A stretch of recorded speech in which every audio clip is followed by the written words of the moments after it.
जज मेहता हमेशा की तरह वक्त पर कोर्ट पहुंच गए थे और अपने सामने पड़े ढेर सारे केसों की फाइल देखकर हमेशा की तरह उनका मन उदास हो गया था। जब से वे जज बने थे उन्होंने हजारों केसेस की सुनवाई की थी और इन सब में मारामारी, धन दौलत, जमीन के लिए लड़ाई, स्त्रियों के लिए लड़ाई, चोरी चकारी, लूटपाट, इन सब के अलावा कुछ खास नहीं होता था। अपने रूटीन के हिसाब से उन्होंने अपने सामने पड़ी फाइलों को चेक करना शुरू किया। दूसरी फाइल उन्होंने उठाई ही थी कि उस पर उनकी नजरें टिक गई। उन्हें यह केस बाकी सबसे अलग और खास लगा। उन्होंने इस फाइल को पूरा पढ़ डाला। यह केस एक छोटे भाई ने अपने बड़े भाई पर किया था और केस करने के कारण था मां की कस्टडी पाना। मेहता जी ने सबसे पहले इसी केस की कार्रवाई करने का फैसला किया। कोर्ट में सब हाजिर हो गए। जज ने सबसे पहले छोटे भाई को अपनी बात रखने का मौका दिया। छोटे भाई ने कहा, जज साहब, मेरी उम्र 50 वर्ष है और मेरे बड़े भैया की उम्र 60 वर्ष है। हमारी माँ जो 90 साल की हैं वह बड़े भैया के साथ ही रहती हैं,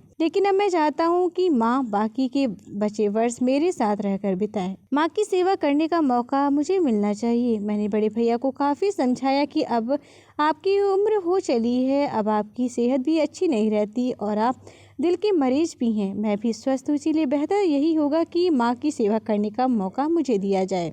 वैसे भी माँ पिछले 40 वर्षों से उनके साथ ही तो रह रही है। क्या मेरा हक नहीं बनता कि माँ मेरे साथ भी रहे?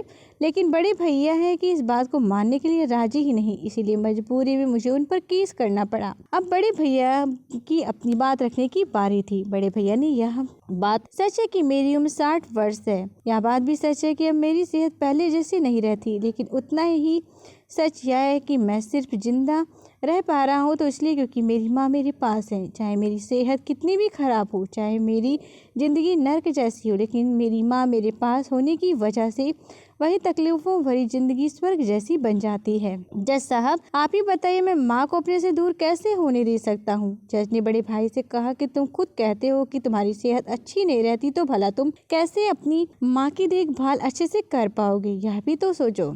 बड़े भाई ने कहा, मैं अपनी माँ की बड़े अच्छे से देखभाल करता हूँ। आप माँ से भी पूछ सकते हैं और अगर वो खुद कहें कि उन्हें मेरे साथ नहीं रहना तो आप बेशक उन्हें मेरे भाई के साथ भेज दीजिए।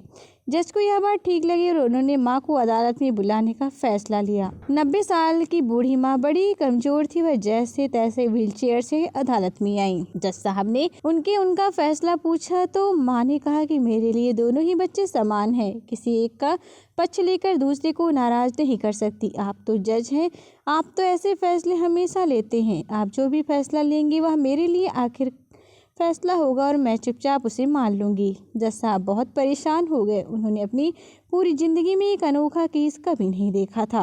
हमेशा दो भाई अपने माता पिता को एक दूसरे पर थोपते।